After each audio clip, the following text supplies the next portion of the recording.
Police को आगे करता है, मोदी जब डरता है पुलिस को आगे करता है।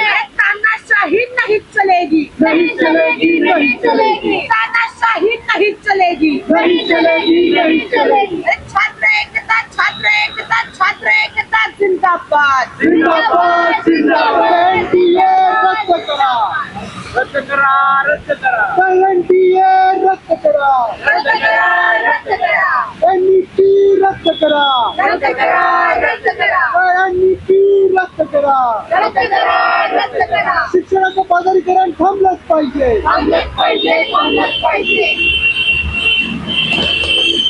जय भीम, जय शिवराय। आज आपण या ठिकाणी जिल्हाधिकारी कार्यालयासमोर आहोत आणि नौजवान भारत सभा यांच्यातर्फे निषेध सभा या ठिकाणी आयोजित केलेली आहे। आपण बघत आहात की किती पाऊस आहे या ठिकाणी आणि एवढ्या पावसात सुद्धा हे विद्यार्थी आंदोलन करत आहेत। आपण त्यांच्याकडनं जाणून घेणार आहोत की एवढ्या पावसात तुम्ही आंदोलन करताय, काय मागणं आहे तुमच्या, कशासाठी आंदोलन करताय? आपल्या सर्वांनाच माहिती आहे, देशभरात गेल्या अनेक महिन्यांपासून जे नीट पेपर फुटी घोटाळे झालेत आणि अनेक पेपर फुटीचे घोटाळे झालेत, त्याला घेऊन देशातील विद्यार्थी रस्त्यावर होते, आंदोलन करत होते। त्यांच्या ज्या मागण्या होत्या, सर्वात प्रथम मागणी तर हीच होती की या देशाचे जे शिक्षण मंत्री आहेत त्यांनी या पूर्ण घटनांची, या अपयशाची जबाबदारी घेऊन त्यांनी राजीनामा द्यावा।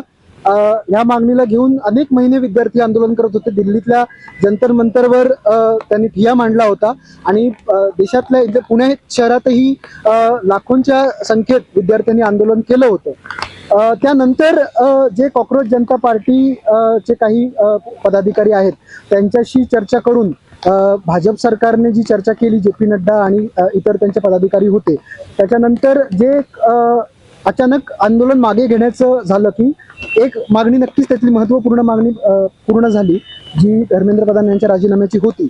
पण त्याचसोबत आंदोलनाच्या अनेक मागण्या होत्या, जे आंदोलनात विद्यार्थी आहेत, युवक आहेत, त्यांच्या मागण्या होत्या। त्यातली काही मागणी होती की आंदोलनादरम्यान जे काही विद्यार्थ्यांवर केसेस लावण्यात आल्यात, जे काही विद्यार्थ्यांवर कारवाया झाल्यात, आंदोलनानंतरही झाल्यात, आंदोलनाच्या काळातही झाल्यात, देशभरात झाल्यात, दिल्लीच्या जंतर मंतरवर झाल्यात, बिहारमध्ये आपण पाहिलं झालेत, तर त्या कारवाया पूर्णपणे मागे घेण्याची एक मौखिक आश्वासनच दिलं होतं। पण आपण पाहिलं की जसं आंदोलन संपलं तसं अनेक ठिकाणी, बिहारमध्ये असेल, बंगालमध्ये असेल, कोलकात्यामध्ये असेल, आसाममध्ये असेल, दिल्लीमध्ये पण असेल, तर विद्यार्थी कार्यकर्त्यांना, जे पुढारी विद्यार्थी होते, जे पहिल्यांदा असे विद्यार्थी होते ज्यांनी पहिल्यांदा सहभाग घेतला होता, त्यांना कुठेतरी हॅरॅस करण्याचा प्रयत्न आयशी घोष ज्या SFIच्या संघटनेच्या राष्ट्रीय नेते आहेत, तर त्यांना एक अटकेचा प्रयत्न झाला। तर हे सगळं जे त्यांच्या स्वतःच्या आश्वासनावर उलट फिरून त्यांनी कारवाया केल्या विद्यार्थ्यांच्या विरोधात, त्या विरोधात आम्ही आज आवाज उठवण्यासाठी एक आंदोलन इथे केलं होतं।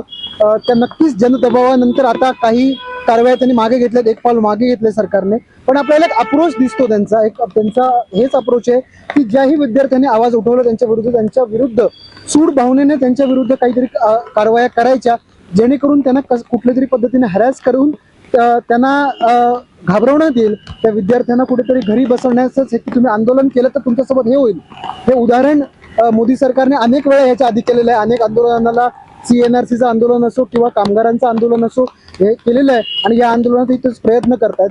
तर आम्ही आणि आमच्या मागण्या या होत्या की एकतर ह्या सर्व कारवाया रद्द केल्या पाहिजेत, मागे घेतल्या पाहिजेत। सोबत जे दिल्ली पोलीस असेल, बिहार पोलीस असेल, त्यांच्याकडून जे विद्यार्थ्यांवर अमानुष कारवाई झालेली आहे, लाठीचार्ज असेल, पेलेट गन्स असतील, किंवा तुम्ही पाहिलं असेल बिहारमध्ये AK-47चा वापर केला गेला, महिला कार्यकर्त्यांना हॅरॅस करण्यात आलं, तिथे त्यांचं मॉलेस्टेशनचे पण आपल्याला काही व्हिडिओ समोर आल्यात। तर या सर्वांवर एक कमिटी बसली पाहिजे, हाय लेवल कमिटी बसली पाहिजे, यांच्यावर कारवाई झाली पाहिजे, त्यातले जे दोषी ठरतील त्यांच्यावर कडक शिक्षा झाली पाहिजे, ह्या मागण्या आहेत। सोबतच NTA आणि NEP रद्द झाले पाहिजेत, जे या पूर्ण शिक्षण व्यवस्थेचे मूळ आहे, जे ज्याच्यातून पेपर फुटी होते, ते NTA आणि NEP हे रद्द झाले पाहिजेत। या 4 मागण्यांना घेऊन आजचं हे आंदोलन होतं।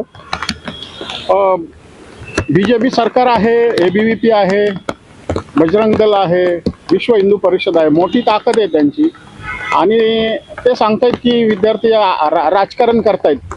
तर खरंच राजकारण करतायत का काय, म्हणजे नेमके काय भानगड काय आहे? म्हणजे राजकारण काय असतं हे पहिलं मला वाटतं स्पष्ट केलं पाहिजे, कारण ते लोक सोयीस्कर वापरतात। म्हणजे ते ते जेव्हा धर्माच्या नावावर राजकारण करतात, जेव्हा ते जातीच्या नावावर राजकारण करतात, लोकांमध्ये भेद पाडायचं काम करतात, तेही राजकारण करतात. पण जेव्हा सर्वसामान्य विद्यार्थी त्यांच्या न्याय मागण्यांना घेऊन, म्हणजे की बाबा पेपर फुटी नाही झाल्या पाहिजेत आणि ज्यांच्या काळात पेपर फुटी झालेत त्यांनी राजीनामा दिला पाहिजे, नक्कीच हे राजकीय मागणी आहे. आम्ही हे कुठेच म्हणत नाही की हे राजकीय मागणी नाही, आणि राजकीय मागणी विद्यार्थ्यांनी केलीच पाहिजे. पण ही मागणी कुठेच चुकीची नाहीये की बाबा ज्या मंत्र्याच्या काळात या सगळ्या गोष्टी झाल्या त्यांनी, आणि हे आधीही मागण्या झालेल्या आहेत. मला वाटतं की त्यांच्या संघटनांनी या मागण्या आधी केलेल्या असतीलच.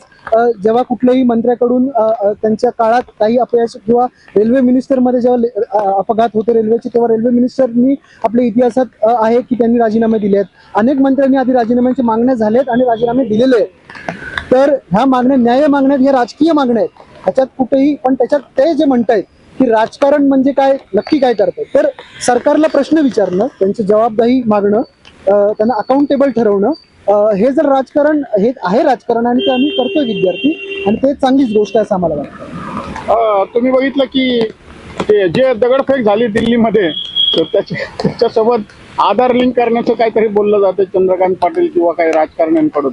काय नेमकं तो प्रकार? त्याची नक्की माहिती नाहीये, पण न्यूजमध्ये जे फाईंड झालं ते, जो आदल्या दिवशी जो ट्रक तिथे दगडने भरलेला आला होता, तर नंतर त्याच्यातून कळालं की तो ट्रक तिथलं जे पोलीस स्टेशन आहे लोकल, त्या पोलीस स्टेशनच्या ताब्यातला ट्रक होता. तो काही 4-5 दिवसाआधी ॲक्सिडेंटमध्ये त्यांच्याकडे म्हणजे जप्त केलेला ट्रक होता, आणि तो त्याची लिगल स्टेटस जो होता तो तिथल्या लोकल पोलीस स्टेशनच्या ह्याच्यातला ट्रक होता. त्याच्यामुळे मग चंद्रकांत पाटलांनी असं स्टेटमेंट दिलेलं आहे, लेट्सअप मराठीनी ते कव्हर केलेलं आहे की आम्ही दगडांचे जे फिंगरप्रिंट्स आहेत त्याच्यावरनं कार्यकर्त्यांना आयडेंटिफाय करणार आहोत आणि त्यांच्यावर गुन्हे दाखल करणार आहोत. तर मला असं वाटतं, मी होते तिथे दिल्लीत, आमच्यावरती दगडफेक झालेली आहे, मला सुद्धा मारहाण झाले, कार्यकर्त्यांना मारहाण झालेली आहे. तर मला असं वाटतं या सगळ्या प्रकारानंतर अशा असंवेदनशीलपणे महाराष्ट्रातला एक मोठा नेता, बीजेपीचा नेता की जो RSSच्या तालमीत तयार झालेला आहे, असा नेता अशा प्रकारचं वक्तव्य करतो, विद्यार्थी विरोधी वक्तव्य करतो. आणि अशा प्रकारचं वक्तव्य म्हणजे काय, म्हणजे ते पॉसिबल आहे का टेक्नॉलॉजीच्या दृष्टिकोनातून? मला मी पुढे ते म्हणणार होते की आपण म्हणजे हे विद्यार्थी कोण आहेत, हे सगळे PhD स्टुडंट्स आहेत, हे नीटची एक्झाम देणारे विद्यार्थी आहेत, हे सगळे हुशार अभ्यासू होतकरू विद्यार्थी आहेत, यांच्या विरोधात तुम्ही काय वक्तव्य करता? अशा प्रकारचं अशास्त्रीय आणि विनोदी वक्तव्य करता. आणि हे आपल्या म्हणजे आपल्या लोकांनी यांना निवडून दिलेले, हे एका जबाबदार पदावर आहेत आणि देशाचा जो प्रस्थापित पक्ष आहे त्यांचे हे उमेदवार आहेत, आणि त्यांच्याकडनं अशा प्रकारचं असंवेदनशील वक्तव्य होतं. हे खूप हास्यास्पद तर आहेच, पण हे महाराष्ट्राचं देशामध्ये नाक कापणारं हे आहे, म्हणजे काय म्हणतात त्याला, कृती झालेली आहे चंद्रकांत पाटलांकडनं. त्याचा आम्ही विद्यार्थी निषेध तर करतोच, पण मला असं वाटतं की त्यांनी अधिक जबाबदारपणे स्वतःचं स्थान समजून घेऊन अधिक शास्त्रीय भूमिका मांडल्या पाहिजेत याच्यानंतर. ह्यांची जर का टेक्नॉलॉजी एवढी ऍडव्हान्स आहे, तर राम मंदिर मध्ये जी चोरी झालेली आहे ती इतके दिवस अजून पकडली गेली.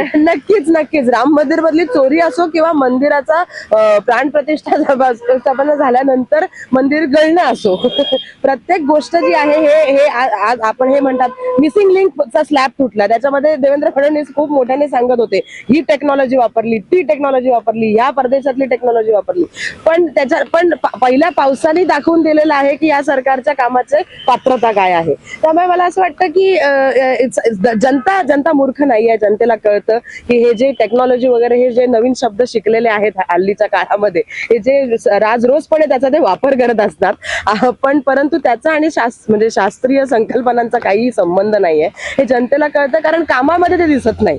त्यामुळे विद्यार्थ्यांच्या मागण्यांकडे परत येताना मला असं वाटतं की आपण कोणाला निवडून दिलेलं आहे आणि आता ते विद्यार्थ्यांच्या विरोधात कशा प्रकारच्या भूमिका घेत आहेत हे जे आहे हे लक्षात घेणं खूप गरजेचं आहे. आम्ही म्हणजे जसं साथी म्हणाले तसं आंदोलन संपल्या ह्यांनी FIR टाकायला सुरुवात केलेली आहे, आमचे अकाउंट्स बॅन करायला. माझं स्वतःचं अकाउंट 18 ऑगस्ट पर्यंत बॅन आहे इंस्टाग्रामचं, ज्या अकाउंटवरनं आम्ही 4000 लोकांना महाराष्ट्रातनं नेलं होतं, ते अकाउंट यांनी बॅन केलेलं आहे. आमचे व्हॉट्सअप ग्रुप्स बॅन झालेले आहेत, आमच्यावरती FIRs पडत आहेत. तर या मागणीसाठी हे आंदोलन आज उभारलं होतं. माझं नाव श्रावणी, मी AISF तर्फे सहभागी झालेले आहे या आंदोलनामध्ये. आणि या मागण्या तर आहेत आमच्या, पण त्याच्या सोबतच scrap NT and scrap NEP ही मागणी डाव्या आणि आंबेडकरी विद्यार्थी चळवळीची गेले कित्येक वर्षांपासून, म्हणजे NEP ची मागणी तर गेले कित्येक महिन्यांपासून, वर्षांपासून आम्ही लढत आहोत. पहिला जो अनिताजी होती तमिळनाडूची पहिली जी आत्महत्या आहे, ती आत्महत्यापासून ते आतापर्यंत आम्ही ही मागणी देत आहोत की हे NEP जे आहे हे रद्द करा, NTA रद्द करा. ही नीट जी आहे का तुम्ही, म्हणजे हे क्लास माफिया जे असतात, ट्युशन माफिया जे असतात, त्यांचे खिसे भरण्यासाठी या प्रकारच्या सेंट्रलाइज्ड एक्झाम्स तुम्ही घेता. जर इतक्या कमी प्रमाणामध्ये सेंट्रलाइज कॉलेजेस आहेत आणि सगळ्यात जास्त कॉलेजेस हे स्टेट पातळीवर जर डॉक्टर्स म्हणजे मेडिकलचे आहेत, तर तुम्हाला सेंट्रलाइज एक्झामची गरजच का आहे? किंवा ज्या प्रकारे काय म्हणतात त्याला, फक्त साधारणतः 2 डझनाच्या आसपास हे कॉन्ट्रॅक्च्युअल म्हणजे परमनंट NTA चे गव्हर्नमेंट सर्वंट्स आहेत. बाकी 112च्या वर जे लोक आहेत हे सगळे आपण आउटसोर्स केलेलं आहे NTA ने. प्रधान गेला आणि प्रल्हाद आलाय, खुश आहे का तुम्ही? अजिबात नाही. आम्ही विद्यार्थी संघटना किंवा नॉर्मल विद्यार्थी सुद्धा आम्ही या निर्णयाने खुश नाही होत. कारण आम्ही बघितलंय की RSSच्या तालमीमध्ये तयार झालेला माणूस पुन्हा एकदा तिकडे बसलेला आहे. म्हणजे एक काय म्हणतात त्याला, इकडे आड तिकडे विहीर सारखी, आगीतून फुफाट्यात सारखी ही आमची गत झालेली आहे. पण आम्हाला आता आमची ताकद कळलेली आहे, आम्हा जेनझीजना आमची ताकद कळली आहे, विद्यार्थी चळवळीला आमची ताकद कळली आहे. आम्ही जसं प्रधानला हटवलं तसं आम्ही, म्हणजे धर्मेंद्र प्रधान तो झाकी है, नरेंद्र मोदी बाकी है. त्यामुळे आम्ही या सगळ्याच ज्या RSS आणि उजव्या विचारधारेचे हे जे सगळे शिक्षण विरोधी, स्त्री विरोधी, मार्जिनलाइज सेक्टर्सच्या विरोधी हे जे सगळे लोक आहेत, त्या सगळ्यांना आम्ही हटवूनच राहू. कंगना रनौत बद्दल तुमचं काय मत? म्हणजे मला तर वाटतं स्त्री जातीवर कलंकच आहे. त्यामुळे मला फार तिथे, म्हणजे ज्या प्रकारे तिने स्त्रियांना, आम्हा सगळ्या स्त्रियांवरती ज्या प्रकारे कंगना रनौत यांनी वक्तव्य केलेलं आहे, अतिशय पितृसत्ताक आणि अतिशय घाणेरड्या खालच्या थराचं वक्तव्य आहे ते.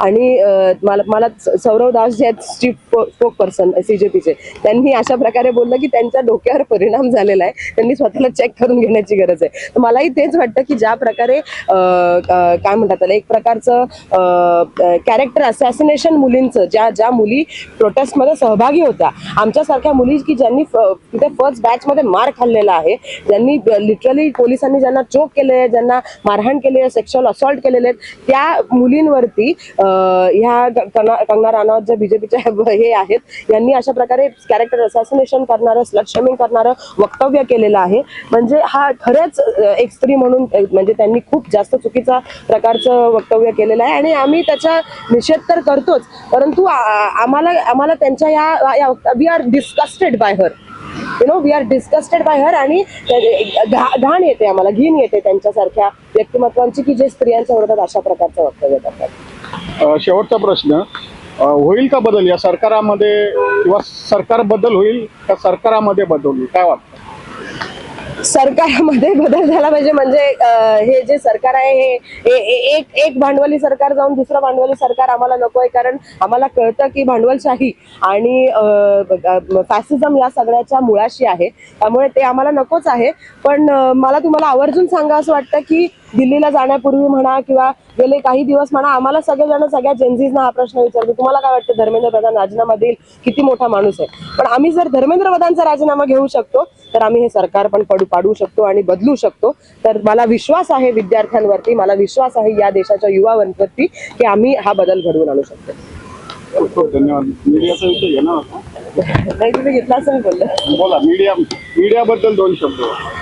मला असं वाटतं की खूप जास्त कौतुक आहे या सगळ्या ह्याच्यामध्ये इंडिपेंडेंट मीडियाचं, की ज्यांनी आमच्या सोबत लाठ्या खाल्लेल्या आहेत तिथे दिल्लीमध्ये आणि कव्हर केलेलं आहे, प्रत्येक एक छोटी छोटी गोष्ट कव्हर केलेली आहे.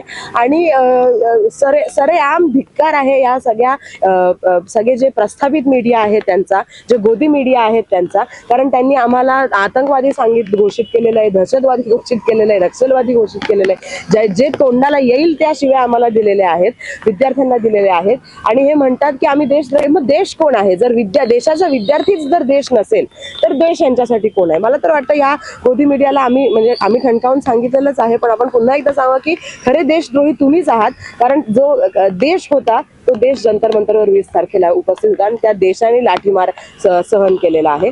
बट त्या सगळ्याच्या पलीकडे जाऊन इंडिपेंडंट मीडियाबद्दल मला खरंच कौतुक करावं असं वाटेल, कारण तेच होते ज्यांच्यामुळे आमची जी सत्य परिस्थिती आहे ही जनतेपर्यंत पोहोचली. आम्ही पण होतो तिकडे. म्हणूनच ठीक आहे, थँक्यू. इन्क्लाब जिंदाबाद.